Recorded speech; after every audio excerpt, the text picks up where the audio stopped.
Sonic has had a lot of games over the years, spanning multiple different console generations and platforms, but there's a group of Sonic games that, in order to play them, you have to do the unthinkable. Go outside.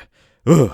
Sonic arcade games are not very common nowadays, but they still exist. My local Chuck E. Cheese still has this dumbass wheel that scammed me out of all of my tokens as a kid. Sonic is still alive and well, but Sonic arcade games have been around since Sonic was created, and a lot of them have been lost in obscurity. Let's start with the SegaSonic games, because they just had to let you know. So there were a handful of SegaSonic arcade games, and they don't share many similarities. The most popular one is obviously SegaSonic the Hedgehog, which is an isometric platformer, I guess? This game is weird, man. It was pretty much only released in Japan, with very few quantities being released in Western regions. This was the first, and for a while, the only Sonic game to have Mighty the Armadillo and Ray the Flying Squirrel in the spotlight. Sure, we would see Mighty and Knuckles Chaotix, but Ray was never to be seen again in a playable state until Sonic Mania Plus in 2018. Good God. The gameplay is very simple. This game was played using a single button for jumping and a trackball for movement. The objective is as simple as getting to the end of the course without dying,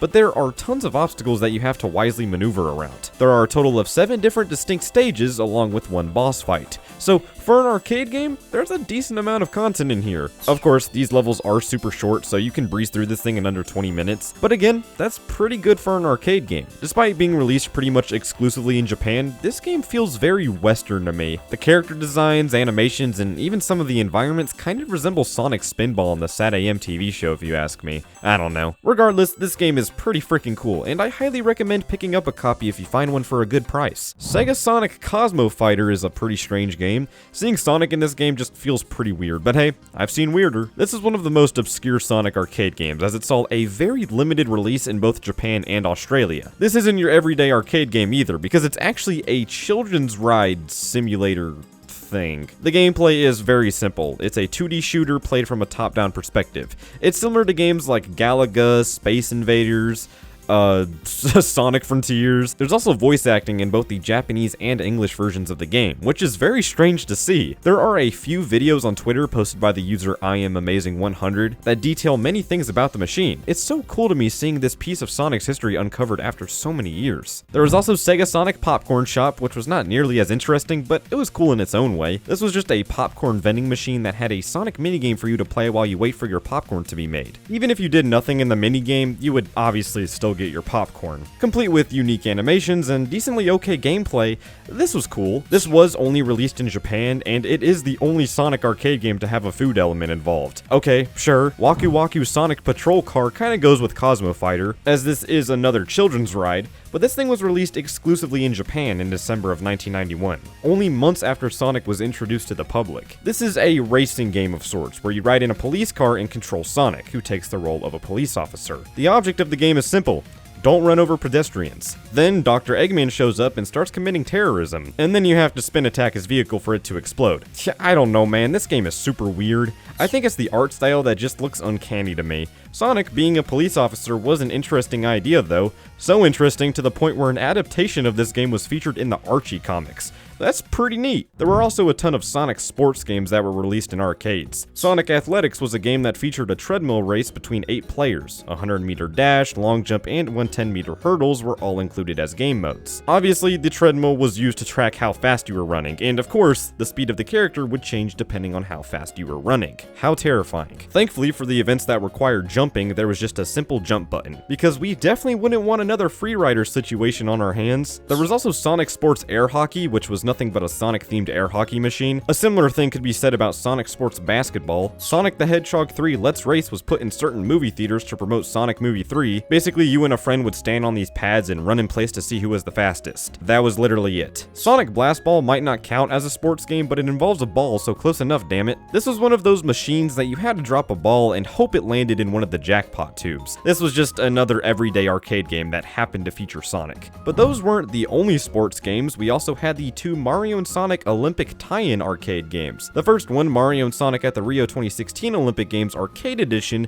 was actually a fairly complex game. You could choose from 20 playable characters with 10 from each franchise. Each character also had unique abilities and recommended events based on their skills. There were a whopping 9 different events to choose from, which I think is insane. The game was controlled with 2 large joysticks, each with buttons on the side and a pad on the floor to track your feet. So this game was kind of like Sonic Athletics, but on crack. Then we had Mario & Sonic at the Olympic Games Tokyo 2020 Arcade Edition. This game was very similar to the Rio 2016 equivalent. You had the same number of playable characters, but along with the 8 normal events, you also had the 4 retro events, just like you see in the actual game. This game wasn't controlled with large sticks, but instead with 3 large buttons. Like Rio 2016, I still think this is a very impressive arcade game, especially considering that this was the swan song of the Mario & Sonic Olympic Games series. Moving on, arcades have become pretty known for having these arcade versions of mobile games. And guess what? There's an arcade version of the most popular Sonic mobile game, and that is Sonic Dash Extreme. Alright, let's be real for a second. This made perfect sense. This was back in 2015, mind you, and I feel like that was a near perfect era for Sonic mobile games. Sonic Dash, Sonic Runners, Sonic Dash 2, like come on now. Sonic Dash Extreme is very, and I mean very similar to Sonic Dash on mobile. You have this large D-pad to control one of the 9 playable characters you're assigned at random. I have no idea why you can't choose your own character like literally any other game in existence. You know, besides Mario Kart 7 download play, but who even remembers that? You won tickets by passing through a number of checkpoints, and if you made it to the end, you went up against Eggman. But this fight is slightly different compared to how it is in the mobile version. You have to jump off springs to homing attack his missiles in this version. Wow, so different. Again though, this made perfect sense. Of course an arcade version of one of the most downloaded mobile games of all time is going to do well. What do you mean it was only available in select locations in the UK? But all of that is honestly just scratching the surface of just how many Sonic arcade games were released to the public. There are also games like Sonic Brain Raking, which was a Sonic trivia game show game. That sounds pretty neat. You had a short-lived port of Sonic and Sega All-Stars Racing that lasted for a couple of months. There are also several slot and pachinko machines that have been released over the years. There was even a fucking dark ride that had you shooting ghosts from a vehicle. And then there were the Sonic spinner things that I was talking about at the beginning of the video. And then you had, you know, Sonic the Fighters, which was this weird fighting game. Okay, yes, I'm obviously going to talk about Sonic the Fighters. This is probably the most well-known Sonic arcade game, mainly because it actually saw multiple console releases. First being released for arcades in Japan in 1996, along with a few arcades sprinkled throughout Europe and North America. It then saw a console release via Sonic Gems Collection for GameCube and PS2, and then in 2012 it got released for PS3 and Xbox 360 on the PlayStation Store and Xbox Live Arcade as a downloadable title. So yes, it's not very difficult to find a way to play this game. As the name implies, this is a fighting game, and a pretty decent one at that. It's one of the only Sonic fighting games to have ever been released, and that's kind of crazy to think about considering how popular fighting games have become over the years. The plot is fairly simple. Sonic gets word of these destructive robots taking over, so he has to fight his friends to get the 8 Chaos Emeralds. Yes, not 7, 8. To fight Eggman in space. So when you select the character, you then go through a fight against every playable character in the game, along with Metal Sonic, Eggman, and even a clone of yourself. If you win against all of them, you win the game. Simple as that. But it's not as simple as it sounds, because the gameplay is actually very complex. It's sort of a 3D arena fighting game, so you can move all around the arena. And there are so many different combos and moves you can pull off with each character. It's kind of insane. And if you ask me, it gets pretty difficult in the later matches, and to this day, I still have trouble getting to the end of the game. The 10 different arenas are also very distinct from one another, even though a handful are based on locations from classic Sonic games. Bark, Bean, and Fang are also in this game, with all of them making their first playable appearances. But as you may know, Fang has been the only one to receive any attention since the release of this game. There are even some secret playable characters like Metal Sonic, Eggman, and even this obscure character named Honey the Cat, who I actually thought was some comic exclusive character for the longest time, but no, her first appearance was in this game. But damn, Sonic the Fighters was a crazy arcade game, and I'm very glad it got a console release,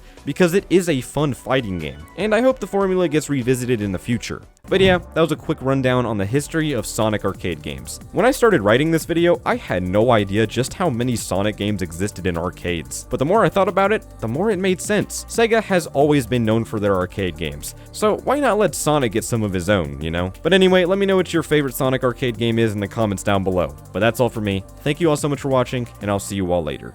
Goodbye.